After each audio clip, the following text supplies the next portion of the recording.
que là où allaient les chérubins, là aussi allaient les roues. Que quand les chérubins montaient, les roues montaient avec eux. Quand ils bougeaient à gauche, les roues bougeaient à gauche avec eux. Simplement parce que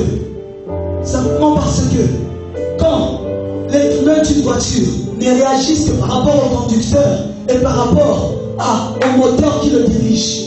Quand le moteur est conduit vers la gauche, toute la voiture et les pneus même se rendent vers la gauche. Voilà pourquoi l'église de ce temps de la fin sera comme des roues face à la gloire de Dieu qui sont des chérubins. Parce que c'est ainsi que Dieu en a décidé. Afin que l'homme veuille emmener sa gloire, qui se serve de ces hommes et de ces femmes, afin de les conduire dans les fins fonds de la terre, afin qu'on se rende compte combien notre Dieu est infiniment puissant et infiniment rempli de sagesse.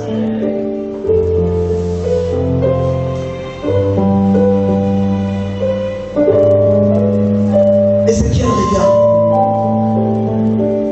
regarde autour de lui. Il les voit en captivité. Vous savez des histoires. Dans leur époque, il y avait même des rabbins qui écrivaient ce qu'on appelait le Talmud. De telle sorte qu'ils développaient des textes bibliques. Ils développaient des textes, vous pouvez prendre Genèse 1, décortiqués d'une manière dont on n'a même pas idée. Souvent, je ne sais pas si ça t'arrive, mais moi ça m'arrive de me poser la question, est-ce que je sers le même Dieu que ces hommes? Est-ce que nous servons le même Dieu que ces hommes? Est-ce que l'Église, telle qu'on est aujourd'hui, c'est de la même manière qu'étaient tous ceux-là qui nous ont précédés? Et tu as posé la question, est-ce que tu sers le même Dieu que Moïse? Parce que de plus en plus, la révélation de ce Dieu, comme dans ce temps-là, disparaît devant nous. Elle se fait rare. Elle se fait rare. Dans ce temps, les gens pouvaient se tourner vers Dieu parce qu'ils pouvaient voir les signes et les prodiges. Ils pouvaient se rendre compte de ce que Dieu a accompli. Il est venu vers Gédéon. Il a dit, vaillant héros, l'Éternel est avec toi. Gédéon le regarde.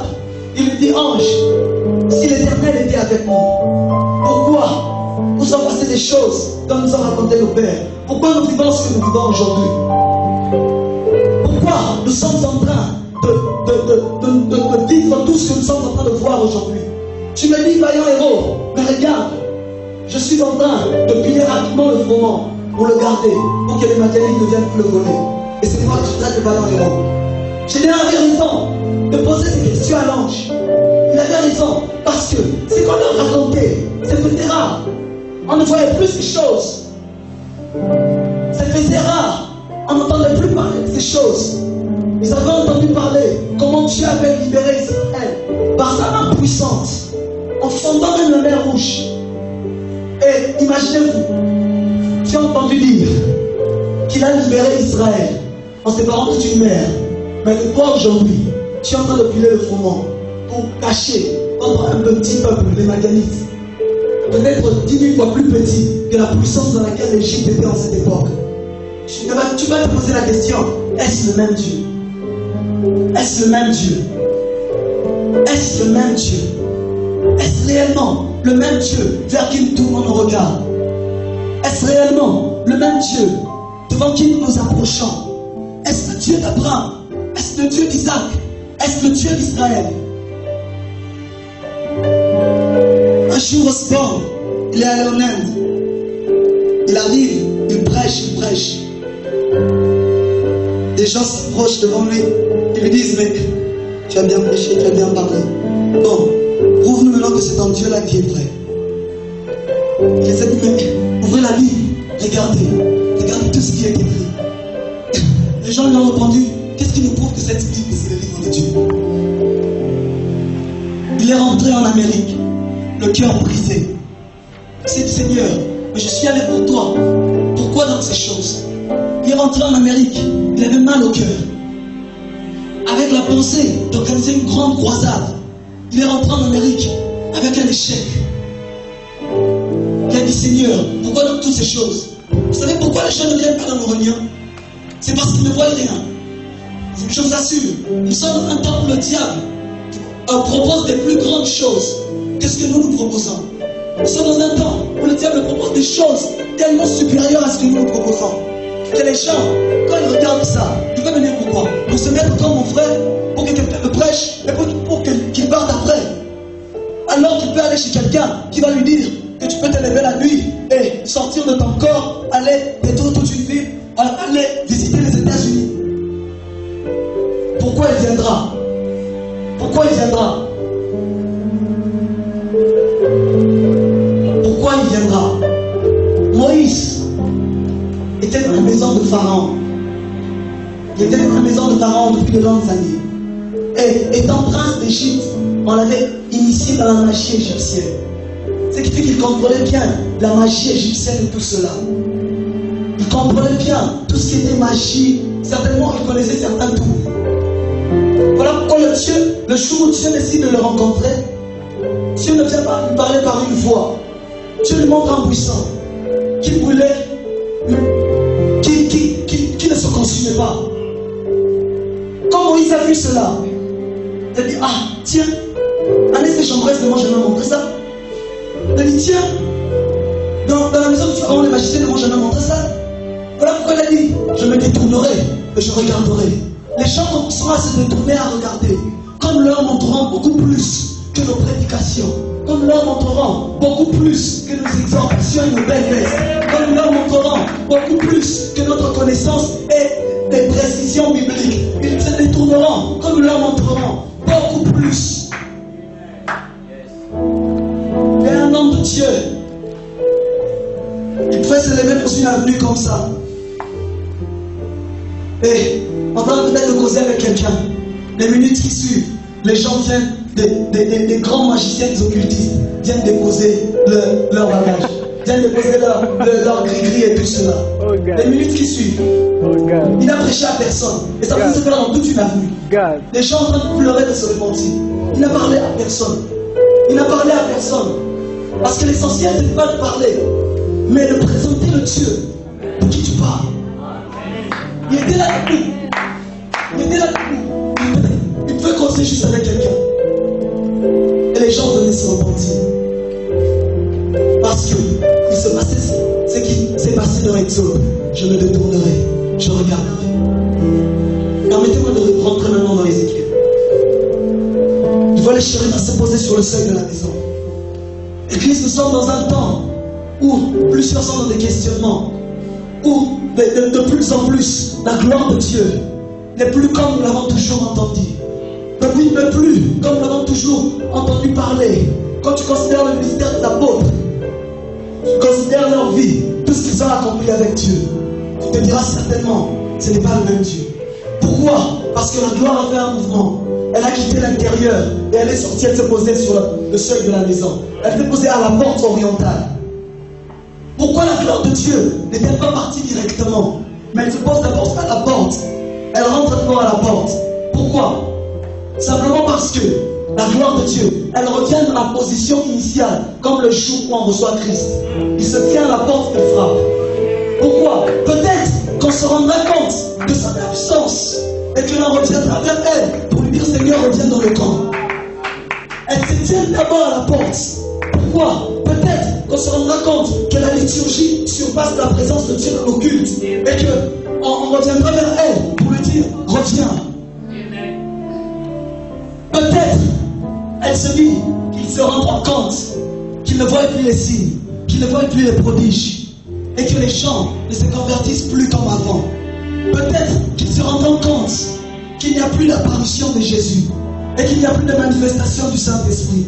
Peut-être qu'ils se rendront compte que de plus en plus, Jésus n'apparaît plus. Avant, Jésus apparaissait aux gens. Paul dans le bateau. Chavirement. Tout d'un coup, comme ça, je viens lui dire juste, sans crainte, tu vas mourir. Juste pour me dire ça, un ange vient, pas parole de connaissance. Pourquoi? La gloire était encore en place. Mais la deuxième chose que la gloire fait, quand elle se pose sur le ciel de la maison, après s'être rendu compte qu'on est plus tourné vers notre liturgie, qu'on est plus tourné vers notre culte, vers notre conception de Dieu. Parce que la pire des choses, l'une des choses qui pousse la gloire à sortir totalement, c'est une chose, la définir. Après le péché, après la souillure, l'une des choses qui pousse la gloire à partir totalement, c'est de la définir. Pourquoi la gloire est représentée comme un brouillard? Parce que quand quelqu'un est dans le brouillard, on ne voit pas très bien. On ne peut pas très bien distinguer. C'est comme peut-être que les sacs. Voilà pourquoi, souvent quand il y a un brouillard, on passe même dans les infos en Amérique, que ne comprenez pas trop, aujourd'hui il y aura un grand brouillard, vous n'allez pas bien voir la route. Vous pensez que Dieu a choisi l'annuler pour représenter sa gloire, simplement parce qu'il a cherché bon, simplement parce qu'il savait que c'est quelque chose qu'on ne peut pas définir. Et quand on commence à la définir, à le mettre dans un contexte donné, quand on commence à la dire,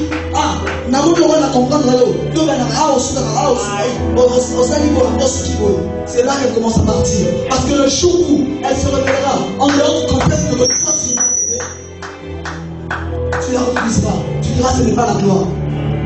Parce que le jour où elle se révélera en dehors du contexte de toi, l'autre, toi tu l'as placé, tu diras, je n'ai jamais vu ça, ce n'est pas Dieu. L'une des pires des choses, c'est de définir la gloire. Vous savez, les philosophes les plus savants, les plus grands, jusqu'aujourd'hui, n'arrivent pas à définir la vie. Or, la vie a commencé un jour. On a entendu parler Dieu créa l'homme. Jusqu'aujourd'hui, ils n'arrivent pas à définir la vie. Et maintenant la gloire, qui était même avant la création de l'homme, qui a été avec Dieu, qui a été avec Dieu depuis les éternités. Toi, tu es venu pendant quelques instants dans ta vie, tu l'as rencontré, tu l'as peut-être visité une fois, deux fois, et tu commences à la mettre dans un contexte.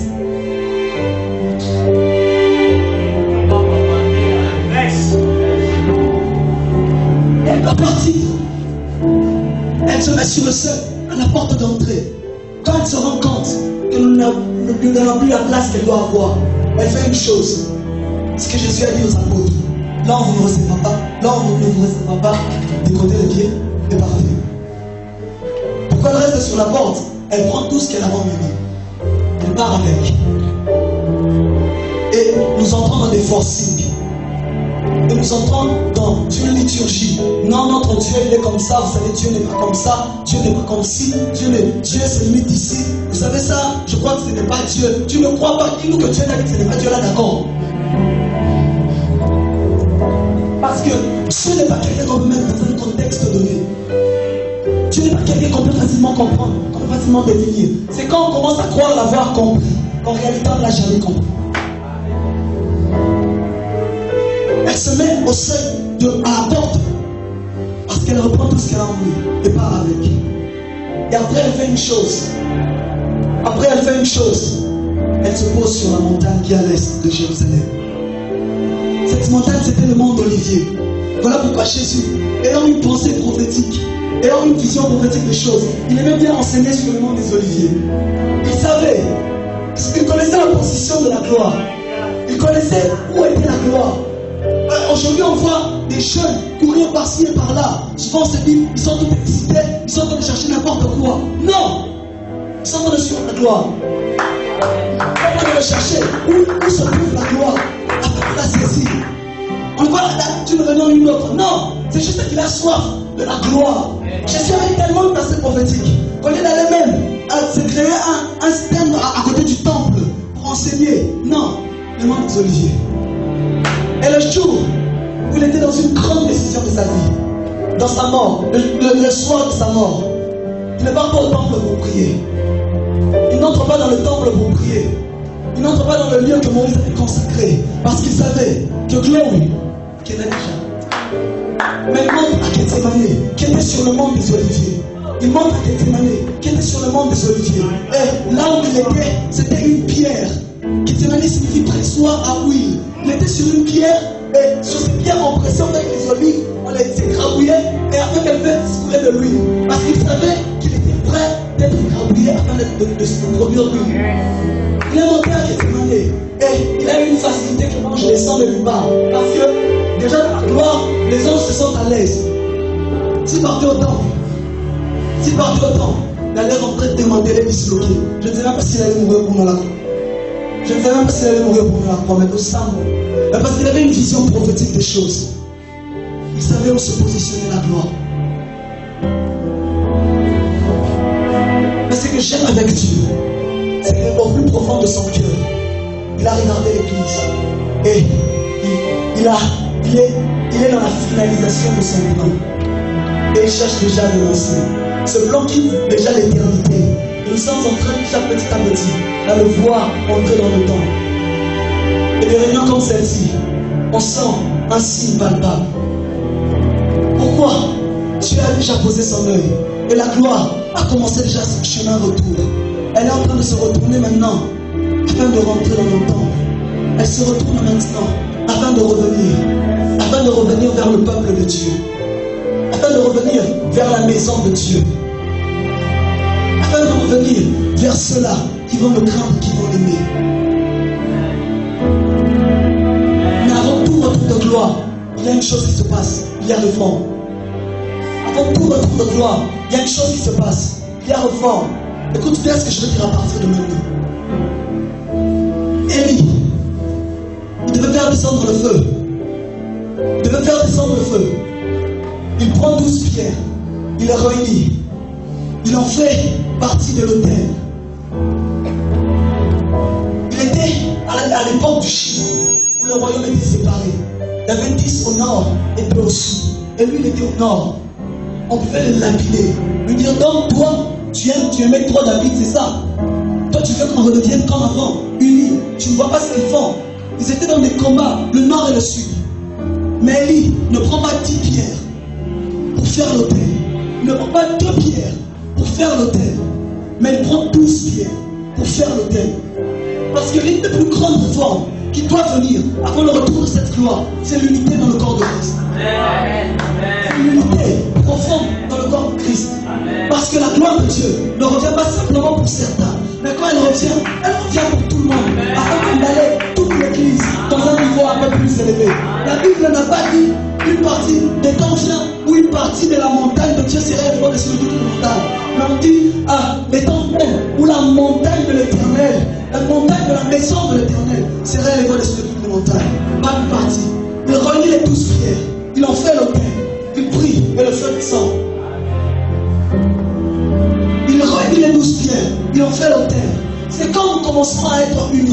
C'est quand nous commencerons à oublier nos dénominations, nos caractéristiques ecclésiastiques, théologiques et beaucoup de choses pour nous unir autour d'une pensée, Christ, que la gloire commencera à revenir. Quand on voit l'autel, on voit le sacrifice qui est sur l'autel. Quand on voit le sacrifice, on voit Christ. Quand on voit Christ, on voit le corps de Christ. Ce n'est pas une partie du corps de Christ. Ce n'est pas une partie du corps de Christ, mais c'est tout le corps de Christ. Ce n'est pas une partie simplement de son corps, mais c'est la totalité de son corps qui est sur le point de vivre cela. Et si les 12 pierres ne sont pas réunies, l'autel ne sera pas formé et la gloire ne reviendra pas. Parce que la première chose que la gloire rencontre en rentrant dans le temple, c'est l'autel. Je veux ne pas être compliqué, mais il faut que j'explique ces choses. Dans le temple, il y avait la porte d'Orient. Et juste devant, il y avait l'autel. À l'intérieur, la première chose qu'il y avait, c'était l'autel. Et la gloire n'est pas revenue par le sud. La gloire n'est pas revenue par l'Occident. Mais elle est revenue par l'Orient. Peut-être que quand elle est entrée, la première chose que les gens pour rencontrer, c'était l'autel. La gloire de Dieu est en train de revenir, mais elle cherche des sacrifices. Des hommes qui sont prêts à se sacrifier. Des hommes qui sont prêts à vivre la calamité. Des hommes qui sont prêts à vivre du n'importe quoi. Qu'on les insulte, qu'on les injurie, mais qu'ils soient des autels. Qu'ils soient des autels, afin que la gloire les rencontre et qu'elle soit validée. Quand elle rencontre l'autel, c'est comme une validation pour lui dire tu peux maintenant entrer. La première chose en entrant qu'elle rencontre, c'est l'autel. En rentrant, la première, avant même la cuve des reins. Là, dans le temple d'Ézéchiel, il n'y avait pas de cuve des reins. C'est l'autel qui nous rencontre. Là où se faisait le sacrifice. C'est le temps de se sacrifier. Il a dit à ses apôtres, on vous mènera devant des tribunaux. On vous lapidera à cause de mon nom. Un jour, j'ai lisé ces textes. J'étais au maquis, en retraite, au maquis, à l'école pour la préparation des examens d'État. Je lisais ces choses. Je disais, Seigneur, vous savez pourquoi on ne persécute plus l'Église? Parce qu'on a plus peur de l'Église. On ne persécute plus l'Église parce qu'on a plus peur de l'Église. Elle peut être là l'arrière, qu'est-ce qu'elle est? Elle peut être là, on sait que rien n'arrivera. C'est ça peut-être, elle peut faire du bruit, après elle va partir, rien n'arrivera. Alors les gens sont à l'aise. Mais quand l'Église commencera à rentrer dans sa gloire, avec des signes et des prodiges, des miracles et des guérisons. Les gens se tourneront, cesseront de la persécuter. Mais quand ils viendront pour la persécuter, Jésus leur apparaîtra pour leur dire, pourquoi me persécutes-tu seul? Pourquoi me persécutes-tu seul? Et ils se tourneront vers Jésus pour lui dire, qui es-tu? Pour lui dire, qui es-tu? Ils diront, je suis le Jésus que tu persécutes. Pour que les gens, ces occultistes dont nous parlons, reviennent vers Dieu. Il faut que nous leur présentons quelque chose de beaucoup supérieur que ce que leur magicien les présente. Et c'est le temps pour cela. Et c'est le temps pour cela. Parce que Dieu a promis de faire au-delà de tout ce que nous avons vu autrefois. Dieu est dans un temps où il veut faire au-delà de tout ce que nous avons raconté autrefois. La gloire rentre. Elle s'installe. Dieu dit à Ézéchiel, la maison d'Israël ne me suivra plus mon nom. Ne suivra plus mon nom par ses prostitutions. Vous savez, le plus grand, Dieu préserve une chose, c'est son nom. Une des choses que Dieu aime préserver, c'est son nom. Et j'ai lu un jour un texte dans Isaïe, il m'a dit, oh, je me suis dit, mais qu'est-ce qu'il y a? Dieu dit, je pardonne tes transgressions pour l'amour de moi. Pas parce que je t'aime beaucoup. Je pardonne tes transgressions pour l'amour de moi. Et nous prenons ce nom de Jésus, nous le désacralisons. Nous prenons ce nom de Jésus, nous le ridiculisons. Nous en faisons un nom pour prier du matin au soir sans chose effective qui montre réellement que nous avons rencontré ce Jésus. Nous nous réunissons, nous prions du matin jusqu'au lendemain. Mais il n'y a pas de Jésus. Quand les apôtres priaient, le lieu tremblait. Quand eux priaient, le lieu tremblait. Parce qu'ils n'avaient encore dans leur cœur aucune définition de la gloire. Ils ne savaient pas beaucoup de choses. Ils ne savaient pas beaucoup de choses. Ils étaient ignorants de beaucoup de choses. Voilà pourquoi ils avaient la facilité de se laisser conduire par la gloire de Dieu. Si elle fait comme ça, qui n'a pas eu. Si elle fait comme ça, qui n'a pas eu. Pierre, ce n'était pas un jour, il s'est réveillé. Il a dit aujourd'hui, mon nom, on va guérir le malade. Mais un jour, il passait. Mais Dieu paralytique marche. Il s'est rendu compte que c'était l'homme. Il n'a pas dit ça, ce n'est pas Dieu. Il a compris que Dieu est au-delà de tout ce qu'on l'avait toujours enseigné. Il a compris que Dieu est au-delà de tout ce que les rabbins écrivaient, sans pourtant le vivre. Les occultistes de ce pays attendent de voir une chose, quelque chose de supérieur, qui leur montrera réellement que Dieu est dans notre corps, qui leur montrera réellement que l'Éternel est le véritable Dieu. Parce que quand le feu est tombé, tout le monde s'est crié. Et il n'a pas eu de gens qui disent ceci. Mais tout le monde a crié. C'est l'Éternel qui est Dieu. C'est l'Éternel qui est Dieu. C'est l'Éternel qui est Dieu. Et puisque Dieu des sorciers, supplie après pour entendre encore des phrases pareilles, il est sur le point de tout faire pour que cela arrive. Pour que cela arrive. Pour que cela arrive. Jésus rencontre la femme samaritaine. Il lui dit, donne-moi de l'eau. Donne-moi de l'eau. La femme lui dit, comment toi, tu es un juif et tu me demandes de l'eau? Comment toi, tu es un juif et tu me demandes à boire? Ne sais-tu pas que nous pouvons canarder? La Bible dit, parce que les juifs et les samaritains ne s'entendaient pas, nous le savons très bien. Mais l'original dit, parce que les juifs et les samaritains ne vivaient pas dans une même couple. Et quand il demandait de l'eau, la femme devait prendre son récipient à elle pour lui donner de l'eau. Voilà pourquoi Jésus ne s'est pas approché vers un juif pour lui dire donne-moi de l'eau. Mais s'est approché vers un samaritain pour lui dire donne-moi de l'eau. Parce qu'il était sur le point de remettre l'unité. Voilà pourquoi je vais insister ce soir sur l'unité dans l'église. Parce qu'il voulait remettre l'unité. Parce qu'il savait qu'il est en train d'amener quelque chose de supérieur. Qui ne se va pas se limiter à ceux du sud, mais qui va affecter le nord et le sud et l'est et l'ouest. Partout. Elle dit ça, Jésus lui dit, si tu connaissais le nom de Dieu, c'est toi qui me demanderas à boire. Si seulement tu connaissais le nom de Dieu, tu me demanderas à boire. Et je t'aurais donné de l'eau vive. De l'eau vive qui coulera jusque dans la vie éternelle. Tu diras, quiconque boit de cette eau aura soif. Mais celui qui boit de mon eau n'aura jamais soif. Quand il dit ça, Jésus lui dit ça, elle oublie qu'elle venait lui dire que les juifs et les samaritains n'ont pas de révélation. Il dit, donne-moi de cette eau. Elle oublie qu'elle venait de dire, il n'y a pas très longtemps, les juifs et les samaritains n'ont pas de relation. Mais elle lui dit, donne-moi de cette eau. Parce que le monde dans lequel nous vivons sont dans une soif que eux-mêmes ignorent. Mais présentons-nous simplement les torrents. Ils vont oublier leurs disputes et leurs problèmes et tout cela. Ils vont dire, donnez-nous de cette eau. Donnez-nous de cette eau. Et l'image a vu ce que Pierre faisait. Il a dit, ça c'est autre chose. Le monde est dans une soif. Le monde est en train de se mourir. Mais nous venons nous présenter nos vestes. Nous venons nous présenter nos belles chemises. C'est dont ils ont besoin. C'est qu'on leur présente des torrents. C'est dont ils ont besoin. C'est qu'on leur présente des fleuves. Là, ils viendront boire. Il suffira juste de leur présenter cela. Avant même que tu dises venez se jeter, ils vont venir se jeter. Parce qu'ils sont dans une soif qu'ils ne connaissent pas. Les païens charmis sont dans une soif qu'eux-mêmes ignorent. Ils font beaucoup de choses par-ci par-là. Ah, si notre temps Jésus était là.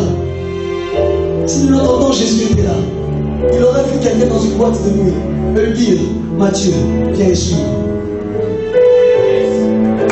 Il aurait vu quelqu'un dans un bar, sans beaucoup prêcher, lui dire, Nathanaël, quand tu étais sous le pont là-bas, je t'avais vu. Viens ici. Et il allait le suivre. Non pas parce qu'il allait voir, c'est un homme qui est en un bon tissu, mais parce qu'il allait voir les signes, les prodiges. Vous savez, les gens peuvent se tourner à Dieu, d'abord pour les signes et les prodiges. Tu vas me dire, quand ils ne verront plus les signes, ils se détourneront. Non, la méthode de Dieu, il voit les signes, il voit les prodiges, il s'approche de Dieu. Et quand il s'approche de Dieu, Dieu maintenant les prend, les chiffres, commence à les dresser, il commence à les redresser et à les former, afin qu'ils deviennent des personnes potentielles afin de financer leur génération.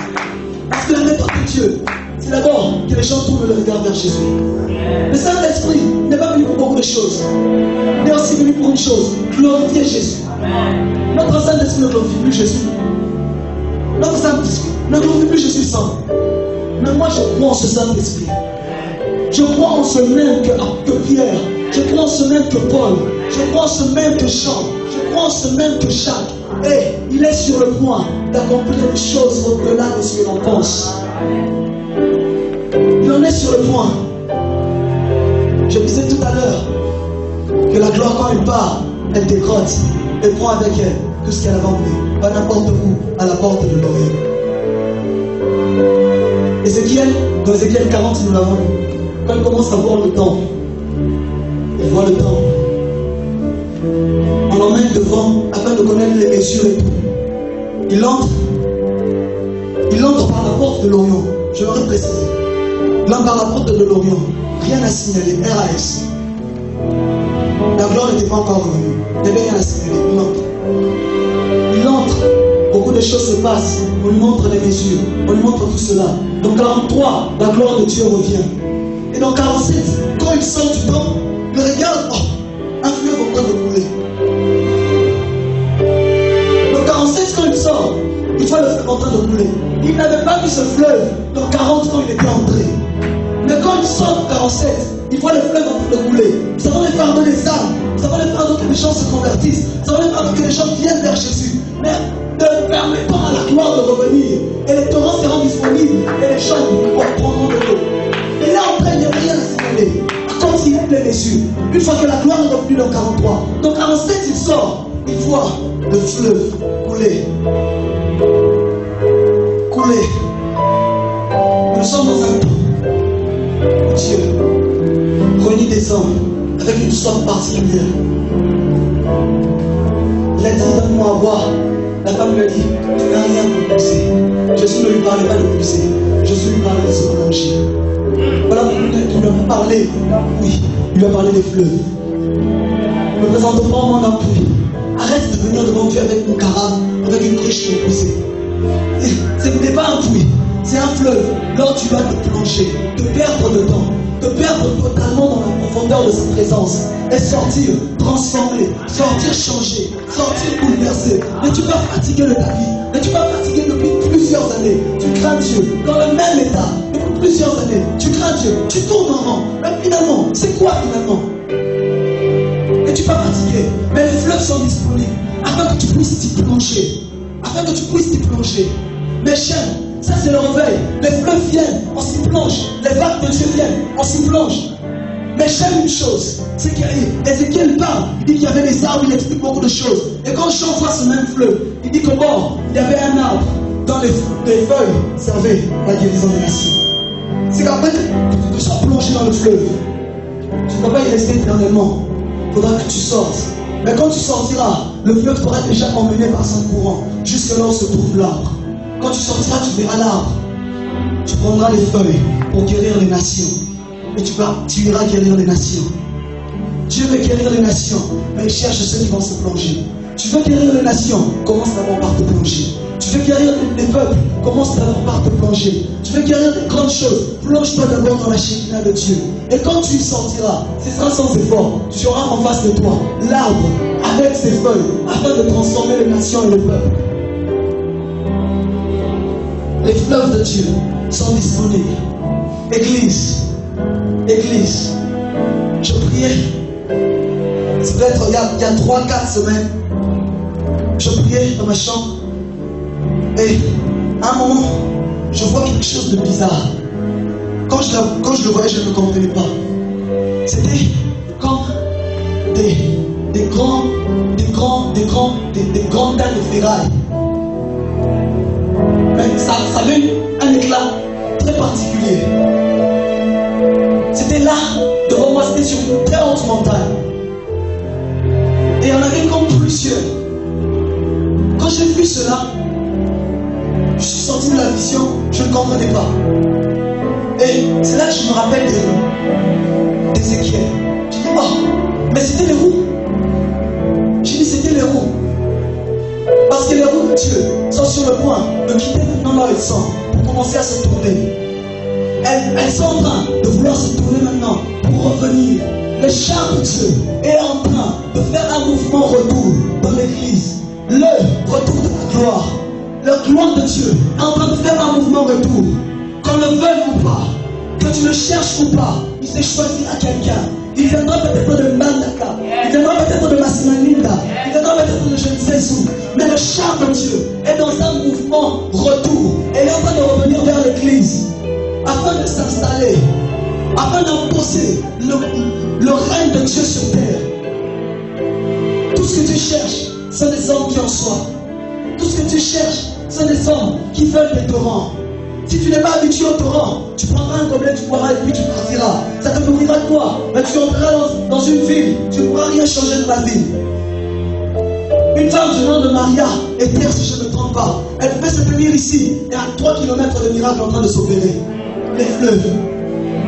Pas un gobelet, les fleuves. Parce que le gobelet, je le vois, ça reste. Le fleuve, il coule, il coule. Elle pouvait se tenir ici et à 3 km, des signes en train de s'opérer. Un jour, elle prêchait. Alors qu'elle prêchait, comme je prêche maintenant, elle levait sa main et elle est restée comme ça pendant 3 jours. Figée. Elle était comme en extase. 3 jours. Figée. Elle ne bougeait pas. Et les gens commençaient à venir de plus en plus de partout pour venir voir qu'est-ce qui est arrivé finalement. Des gens venaient, la gloire les rencontrait. Ils venaient, ils se plongeaient dans la gloire. Ils venaient, ils vivaient la gloire. Et le 3e jour, paf, elle s'est remise à prêcher là, elle s'est arrêtée. Et après, elle a dit tout ce que Dieu lui a dit. Le 3e jour, paf, elle s'est remise à prêcher. Là, elle s'est arrêtée. Où sont ces choses? Pourquoi? Parce que nous sommes limités dans ma pensée. Je viens, je prêche comme maintenant. Peut-être qu'on prie un peu, après je sors par la porte. Allons dans la vie du Seigneur. Un homme du nom de Tommy Tenney a écrit un livre, Chasseur de Dieu. Dans ce livre, il écrit une partie, il dit le jour où je le presse attraper. Il était dans son pays, et l'un de ses vieilles amis l'appelait. Il dit bon, viens prêcher mon église. Il est venu, il a prêché le premier dimanche, il est rentré. L'ami le rappelle, il dit en tout cas, je sens que tu veux faire quelque chose. Reviens encore prêcher. Prêcher normalement comme je prêche maintenant. Il a prêché, il est encore rentré. Le 3e dimanche, son ami dit je ne comprends pas. Mais Je sens que Dieu est sur le point d'accomplir quelque chose. J'ai envie de dire à quelqu'un, je sens que Dieu est sur le point d'accomplir quelque chose. Je sens que Dieu est sur le point de bouleverser ma vie. Je sens que Dieu est sur le point d'ouvrir une nouvelle page dans ta vie. Pour commencer à écrire, non pas ce que l'homme a arrêté, mais ce que lui a arrêté. Je sens que Dieu est sur le point de bouger l'église. Je sens que Dieu est sur le point d'amener un réveil qu'il n'a jamais connu. Il est revenu, il a prêché. Il a prêché. Et ce jour-là, non, ce jour-là, il n'a pas prêché. Il est venu au culte. Le culte a commencé. Et la gloire de Dieu est tombée dans le culte.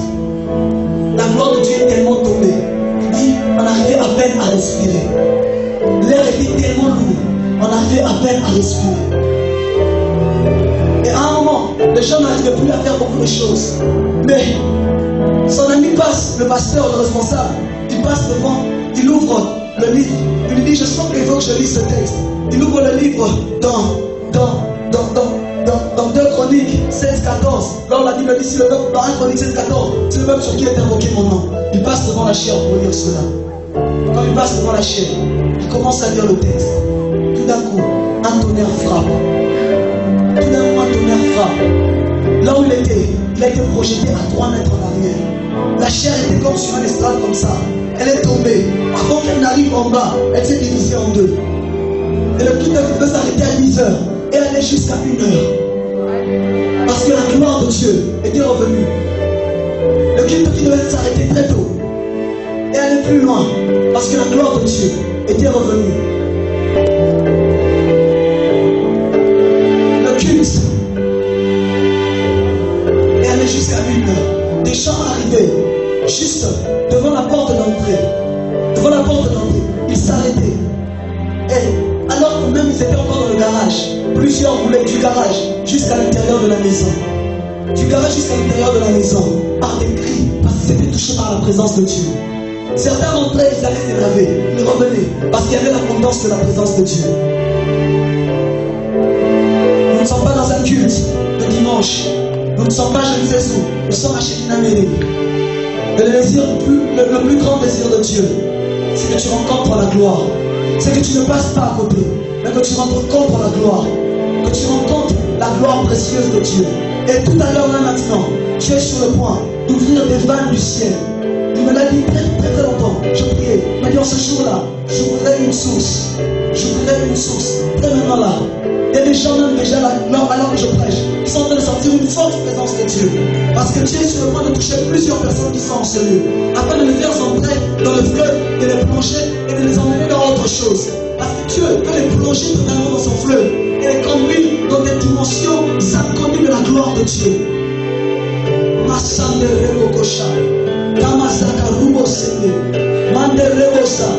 Ne sors pas de ce lieu n'ayant pas rencontré cette gloire. Ne sors pas de ce lieu n'ayant pas rencontré cette gloire. Ne sors pas de ce lieu n'ayant pas rencontré cette gloire. La gloire est en train de revenir. La gloire de Dieu est en train de revenir. L'espoir emballé par elle, qu'elle t'emmène jusque devant l'arbre, afin que tu saisisses le feu et que tu apportes la guérison des nations. Qu'elle t'emmène jusque devant l'arbre, afin que tu saisisses le feu et que tu apportes la transformation. La gloire de Dieu est sur le point d'accomplir une chose terrible dans ce lieu. Makassame. Je te fais du spectacle. Tourne ton instant vers Dieu. Tourne ton instant vers Dieu. Oublie-moi un instant. Oublie-moi un instant. Oublie-moi un instant. Tourne ton instant vers le Dieu de la gloire. Un instant. Vers le Dieu de Shekinah Meri. Demande sa Shekinah. Demande sa sainte présence. Dis-lui, viens en ce lieu. Dis-lui, viens en ce lieu.